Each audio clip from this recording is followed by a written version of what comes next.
নমস্কার, তোমাদের প্রত্যেককে স্বাগত জানাই ক্র্যাক ডাব্লিউ এক্সাম ইউটিউব চ্যানেলে। মিশন জিকে 2024 পিএসসি ক্লার্কশিপ পরীক্ষাকে মাথায় রেখে আমরা যে সেট লঞ্চ করেছিলাম, আজকে তার 22 নম্বর প্র্যাকটিস সেটে আমরা চলে এলাম, যেখানে প্রত্যেকদিন সকাল 7টায় বাছাই করা 40টি সেরা জিকে প্রশ্নোত্তর নিয়ে আলোচনা হয় এই ক্লাসে। তো অবশ্যই তোমরা ক্লাসটি প্রথম থেকে শেষ পর্যন্ত দেখো এখানে, এবং বাকি সমস্ত ক্লাসের প্লেলিস্ট রয়েছে আমাদের ইউটিউব চ্যানেলে, চাইলে সেগুলো তোমরা ওয়াচ করতে পারো। তো চলো আজকে ক্লাসটা আমরা কন্টিনিউ করি এখানে। আর তোমরা যদি প্রশ্নের উত্তর জেনে থাকো অবশ্যই দাগ নাম্বার দিয়ে কমেন্টসে জানাবে প্রথমে, তারপরে দেখবে। তো দেখো এখানে প্রথম প্রশ্ন কি বলছে, জৈন ধর্মে কতজন তীর্থঙ্করের কথা জানা যায়? জৈন ধর্মে আমরা জানি যে 24 জন তীর্থঙ্কর ছিলেন। অপশন ডি হবে সঠিক উত্তর।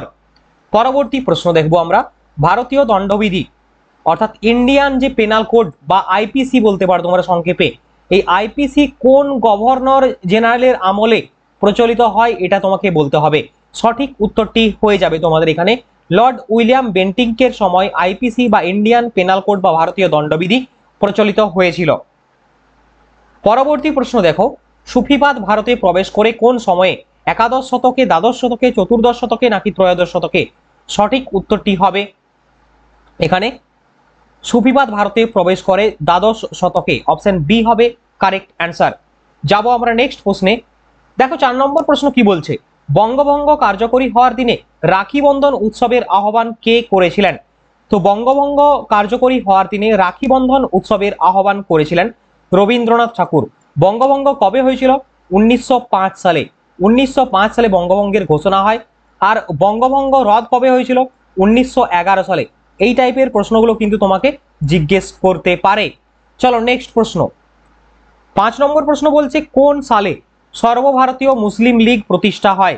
সর্বভারতীয় Muslim league, all India Muslim league established in the year of 1906। 1906 সালে প্রতিষ্ঠিত হয়। খুবই অত্যন্ত ইম্পর্টেন্ট একটি কোয়েশ্চেন। নেক্সট প্রশ্ন, উত্তরবঙ্গের সমভূমির উত্তরতম নদী কোনটি? তো সঠিক উত্তরটা হবে রায়ডাক। উত্তরবঙ্গের সমভূমির উত্তর দিকের একদম নদী রায়ডাক। পরবর্তী প্রশ্নে যাওয়ার আগে ছোট্ট একটা আপডেট তোমাদের দিয়ে দিই, পিএসসি ক্লার্কশিপ পরীক্ষার জন্য তুমি যদি প্রস্তুতি নিয়ে থাকো তাহলে এই প্র্যাকটিস সেটটি তোমার জীবনকে অবশ্যই বদলে দেবে, কারণ সেইভাবেই এটা কিন্তু তৈরি করা হয়েছে। 50টি প্র্যাকটিস সেট তোমরা এখানে পাবে, 10টি ফুল লেন্থ মক টেস্ট, পাশাপাশি 40টি স্পিড টেস্ট আকারে পেয়ে যাবে। সাবজেক্ট ওয়াইজ 5টি করে সেট রয়েছে। তো এখানে প্রায় 2400টি এমসিকিউ, পাশাপাশি রয়েছে তোমাদের 1600 ইংলিশ ভোকাবুলারি। তো এই প্র্যাকটিস সেটটি অবশ্যই হেল্পফুল হবে। রাজ্যের ইতিমধ্যে বহু পরীক্ষার্থী সংগ্রহ করে নিয়েছে এবং 70% অফ চলছে। মাত্র 99 রুপিসের বিনিময়ে তোমরা এটা সংগ্রহ করতে পারবে বাড়িতে বসেই। স্ক্রিনে দেওয়া হোয়াটসঅ্যাপ নাম্বারে যোগাযোগ করো আর তাড়াতাড়ি সংগ্রহ করে নাও। পাশাপাশি রয়েছে আমাদের কমপ্লিট কারেন্ট অ্যাফেয়ার্স, সমস্ত পরীক্ষার উপযোগী তো বটেই, পাশাপাশি ক্লার্কশিপ পরীক্ষাকে মাথায় রেখে তৈরি করা হয়েছে, কারণ ক্লার্কশিপ পরীক্ষায় 15 থেকে 20টি সম্পূর্ণ কারেন্ট অ্যাফেয়ার্স থেকে কিন্তু কোয়েশ্চেন করে থাকে পিএসসি। গত বছরের প্রশ্নপত্র ঘাটলে সেটা বুঝতে পারবে। এছাড়া রয়েছে আমাদের স্ট্যাটিক জিকে নোটস, ইংলিশ গ্রামারের কমপ্লিট নোট। তো সমস্ত বিষয়ের জন্য অবশ্যই স্ক্রিনে দেওয়া হোয়াটসঅ্যাপ নাম্বারে যোগাযোগ করো আর এক্ষুনি কিন্তু বাই করে নাও। চলো প্রশ্নগুলো আবার ফিরে যায়। দেখো 7 নম্বর প্রশ্ন কি বলছে, পীর পাঞ্চাল শৃঙ্গটি কোথায় অবস্থিত? তো পীর পাঞ্চাল শৃঙ্গটি অবস্থিত হচ্ছে মিডল হিমালয় বা মধ্য হিমালয়ে অবস্থিত। অপশন বি হবে কারেক্ট অ্যান্সার। নেক্সট প্রশ্ন, সাগর সম্রাট কি? সাগর সম্রাট হচ্ছে মুম্বাই হাই অঞ্চলে তৈল উত্তোলক ক্ষেত্র। অপশন এ হবে সঠিক উত্তর। তো আজকে আমি চট জলদি করে দিচ্ছি তোমাদের বিষয়টা, যেহেতু আমাদের এখানে এক্সপ্লেনেশন নেই, ডাইরেক্ট আমরা প্রশ্ন দেখব, উত্তর করব। ওকে, এইভাবে কিন্তু করছি। তো এরকম মিক্স করলে অনেকটা বেটার হয়, অন্যদিন আমাদের অনেক এক্সপ্লেনেশন থাকে। এনিওয়ে নেক্সট থেকে আবার এটা কিন্তু হয়ে যাবে। চলো 9 নম্বর প্রশ্ন, দক্ষিণ পশ্চিম ভারতে সৃষ্ট যে ক্রান্তীয় ঘূর্ণবাদ সেটাকে কি বলা হয়? দক্ষিণ পশ্চিম ভারত মহাসাগরে সৃষ্ট ক্রান্তীয় ঘূর্ণবাদ আমরা জানি সাইক্লোন নামে পরিচিত, এবং মোস্ট অফ দ্য সাইক্লোন কোথায় হয়? বঙ্গোপসাগরে হয়ে থাকে। দেখো পরবর্তী 10 নম্বর কোয়েশ্চেন, দক্ষিণের অক্সফোর্ড কোনটি? দক্ষিণের অক্সফোর্ড বলা হয়, সঠিক উত্তরটি হবে দক্ষিণের অক্সফোর্ড বলা হয় পালায়াম কোট্টামকে বলা হয় দক্ষিণের অক্সফোর্ড। আর যদি তোমাকে বলা হয় পশ্চিমবঙ্গের যে অক্সফোর্ড তাহলে হবে নবদ্বীপ। ওয়েস্ট বেঙ্গলের অক্সফোর্ড বলা হয় নবদ্বীপকে, নবদ্বীপকে বলা হয় পশ্চিমবঙ্গের অক্সফোর্ড। চলো নেক্সট প্রশ্ন। 11 নম্বর প্রশ্ন বলছে, ভারতীয় সংবিধানের কোন ধারায় সর্বপ্রকার অস্পৃশ্যতা অর্থাৎ আনটাচেবিলিটি এটাকে অবলুপ্তি ঘটানো হয়েছে? কত নম্বর আর্টিকেলে বলে? তো এটা বলা হয় 17 নম্বর আর্টিকেল। ওকে, আর্টিকেল 17 বলেছে সমস্ত রকম আনটাচেবিলিটির কথা, মানে অস্পৃশ্যতা অবলুপ্তির কথা। আর 18 নম্বর আর্টিকেলে অ্যাবলিশন অফ টাইটেল, 16 নম্বর আর্টিকেলে বলা হয়েছে যে চাকুরি ক্ষেত্রে সবার যে সুযোগ সুবিধা সমান সেটা কথা বলা হয়েছে। ওকে, নেক্সট প্রশ্নে যাব আমরা। 12 নম্বর প্রশ্ন, ভারতীয় সংসদ গঠিত হয় কি কি নিয়ে?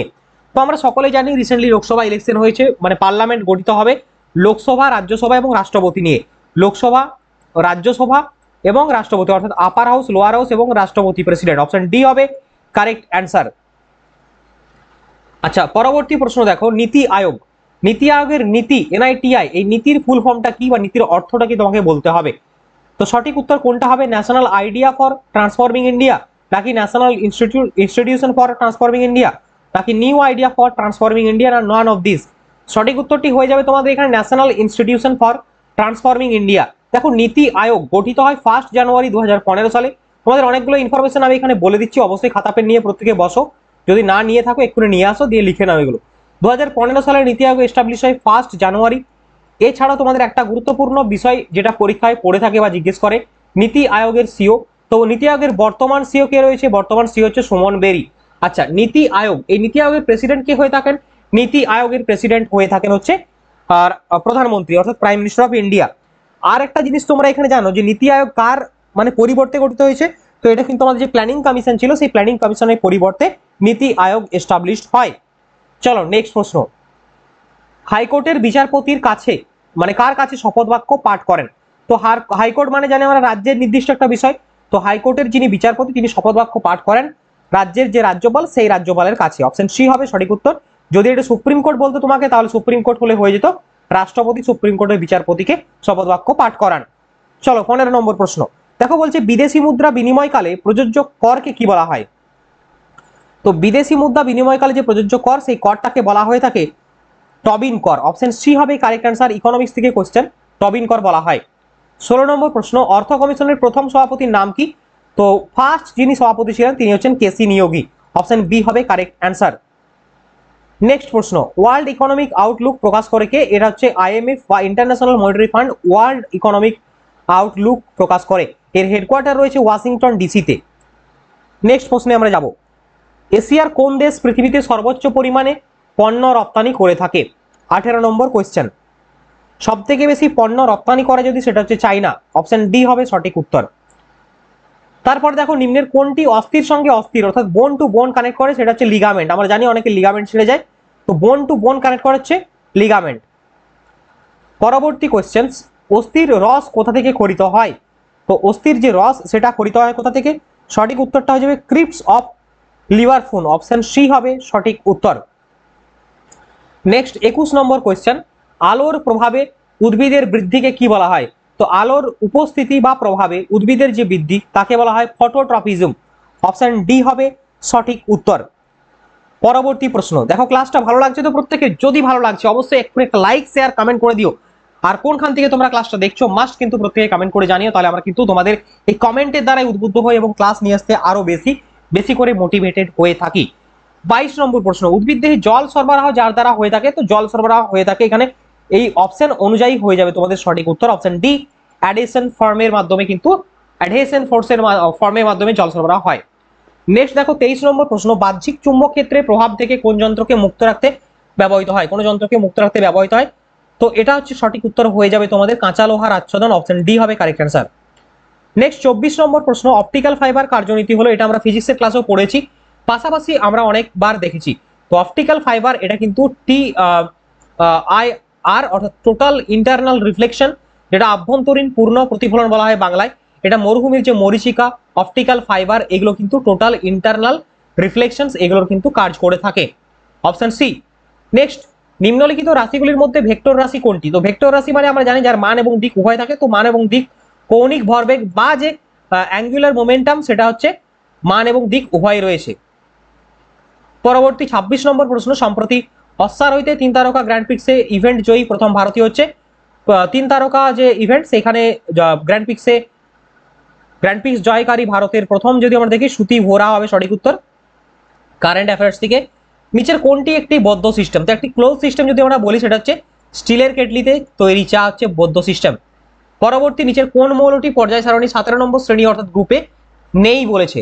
তো এই টাইপের প্রশ্নগুলো তোমরা একটু দেখবে ভালো করে, নেই টাইপের যে প্রশ্নগুলো এগুলো কিন্তু কনফিউজিং কোয়েশ্চেন্স। ওকে, তো এক্ষেত্রে সঠিক উত্তরটি তোমাদের হয়ে যাবে 28 নম্বর প্রশ্নের। আর্গন কিন্তু 17 নম্বর গ্রুপে নেই। নেক্সট 29 নম্বর কোয়েশ্চেন, ট্যানজেন্ট গ্যালভানোমিটার ব্যবহার করা হয় কি পরিমাপ করার জন্য? তো ট্যানজেন্ট গ্যালভানোমিটার পরিমাপ করা হয় মানে ব্যবহার করা হয় কি পরিমাপ করার জন্য? তো এটা বেসিক্যালি তোমাদের যে পরিমাপ সেটা হচ্ছে কি হবে সঠিক উত্তর 29 হয়ে যাবে স্থির তড়িৎ প্রবাহ। অপশন এ হবে সঠিক উত্তর। চলো পরবর্তী প্রশ্ন আমরা দেখে নিই। 30 নম্বর প্রশ্ন কি বলছে, প্রকৃতিজাত আকরিক কেন মুক্ত অবস্থায় পাওয়া যায়? তো প্রকৃতিজাত আকরিক মুক্ত অবস্থায় পাওয়া যায় তার কারণটি হচ্ছে ধাতুগুলি কম সক্রিয় বা কম অ্যাক্টিভ। নেক্সট প্রশ্ন, নিম্নলিখিত কোন বিখ্যাত ফুটবল খেলোয়াড় ব্ল্যাক পিয়াল নামে পরিচিত? তো ব্ল্যাক পিয়াল নামে পরিচিত যিনি হচ্ছেন তিনি হচ্ছেন Pele. Option B will be your correct answer. পরবর্তী প্রশ্ন, সিতারা দেবী নিম্নলিখিত কোন নৃত্যের সাথে যুক্ত? সিতারা দেবী কত্থক নৃত্যের সাথে যুক্ত। তো কার সাথে কে যুক্ত এই নিয়ে স্ট্র্যাটেজিকের আমাদের কিন্তু একটা ক্লাস রয়েছে, স্ট্র্যাটেজিকের অনেক ক্লাস রয়েছে, চাইলে অবশ্যই তোমরা সেগুলো ওয়াচ করতে পারো, প্লেলিস্ট আকারে রয়েছে সমস্ত ক্লাস, অল এক্সামের জন্য কিন্তু হেল্প করবে।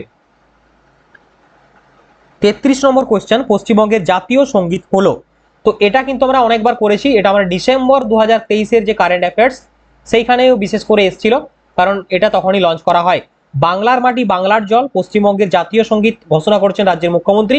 পাশাপাশি পয়লা বৈশাখ দিনটিকে আমরা রাজ্য দিবস হিসাবে পালন করে থাকি। চলো নেক্সট, iOS শব্দটির সম্পূর্ণ অর্থ হলো? সঠিক উত্তরটা হয়ে যাবে ইন্টারনেট অপারেটিং সিস্টেম বা iOS। অপশন এ হবে সঠিক উত্তর। পরবর্তী প্রশ্ন, 2023 সালে রবীন্দ্র পুরস্কার, এই রবীন্দ্র পুরস্কার সম্মানিত হয়েছেন কে? দেখো কারেন্ট অ্যাফেয়ার্সটা তোমাদের 2023টা পুরোটা অবশ্যই কমপ্লিট করতে হবে ক্লাসিক পরীক্ষার জন্য, পাশাপাশি তোমাদের পরীক্ষা হওয়ার আগের মাস পর্যন্ত 2024টা মাস্ট কমপ্লিট করতে হবে। তো তোমাকে কিন্তু মোটামুটি 12 থেকে 18 বা 19 মাসের কারেন্ট অ্যাফেয়ার্স কিন্তু পড়তে হবে। নেক্সট প্রশ্ন, আচ্ছা এটা উত্তর বলা হলো না, সঠিক উত্তরটা হয়ে যাবে এখানে সঞ্জীব চট্টোপাধ্যায়। অপশন ডি হবে সঠিক উত্তর, ঠিক আছে। চলো 36 নম্বর কোয়েশ্চেন, কোন ইউরোপীয় দেশ 2023 সালে চীনের বেল্ট অ্যান্ড রোড ইনিশিয়েটিভ থেকে নাম প্রত্যাহার করেছে? তো এটা ইটালি করেছে। অপশন ডি হবে সঠিক উত্তর। পরবর্তী কোয়েশ্চেন, সম্প্রতি কে ভারতীয় নৌবাহিনীর প্রথম মহিলা হেলিকপ্টার পাইলট হয়েছেন? তো ভারতের ফার্স্ট মহিলা হেলিকপ্টার পাইলট হয়েছেন কে? সঠিক উত্তরটি হয়ে যাবে অনামিকা বি রাজীব। অপশন বি হবে সঠিক উত্তর। 38 নম্বর কোয়েশ্চেন দেখো, সম্প্রতি প্রেম সিং তামাং কোন হিমালয়ান রাজ্যের মুখ্যমন্ত্রী হয়েছেন? তো ভারতের রিসেন্টলি কিন্তু একটা লোকসভা হলো, সেই লোকসভার মাধ্যমে অনেক রাজ্যে কিন্তু মানে যে বিধানসভা নির্বাচন সেটাও কিন্তু কন্ডাক্ট হয়ে থাকে। তো আমরা রিসেন্টলি দেখলাম সিকিমের যে মুখ্যমন্ত্রী তিনি বহাল রয়েছেন প্রেম সিং তামাং। নেক্সট 39 নম্বর কোয়েশ্চেন, সম্প্রতি সিরিয়াল রামাফোসা কোন দেশের রাষ্ট্রপতি হিসেবে পুনর্নির্বাচিত হলেন? তো বিভিন্ন অ্যাপয়েন্টমেন্ট মাস্ট ইম্পর্টেন্ট কারেন্ট অ্যাফেয়ার্সের থেকে সিএ যদি আমরা দেখি অ্যাপয়েন্টমেন্ট, স্পোর্টস এবং আরো বিভিন্ন যে টপিকগুলো রয়েছে তার মধ্যে এগুলো কিন্তু ইম্পর্টেন্ট। তো সঠিক উত্তরটা হবে দক্ষিণ আফ্রিকার রাষ্ট্রপতিকে সিরিল রামাফোসা। চলো 40 নম্বর কোয়েশ্চেন দেখো, কোন দেশ 50তম G7 নেতাদের শীর্ষ সম্মেলন আয়োজন করেছে? তো 15th যে G7 কান্ট্রি আমরা দেখলাম রিসেন্টলি আমাদের প্রধানমন্ত্রী নরেন্দ্র মোদী কিন্তু ভিজিট করেছিলেন, তো সেটা ইটালি হবে সঠিক উত্তর। Option A correct answer. তো এগুলো দেখো বর্তমানে কারেন্ট অ্যাফেয়ার্স বেসিসে কিন্তু কোয়েশ্চেন তোমাদের হবে ক্লাসিক পরীক্ষাতে। তো অবশ্যই প্রত্যেকটা বিষয় তোমরা নোট ডাউন করেছো, আশা করছি ক্লাসটি ভালো লেগেছে। যদি ভালো লাগে প্রত্যেকে লাইক শেয়ার কমেন্ট করে আমাদের টেলিগ্রাম গ্রুপে যুক্ত হয়ে যাও, লিঙ্ক ভিডিওর ডেসক্রিপশনে প্রোভাইড করা রয়েছে, ক্লিক করবে জয়েন হয়ে যাবে সমস্ত ক্লাস আপডেট এছাড়া কুইজ পার্টিসিপেশনের জন্য। দেখা হচ্ছে পরবর্তী ক্লাসে, সকলে ভালো থেকো সুস্থ থেকো, বন্দে মাতরম, জয় হিন্দ।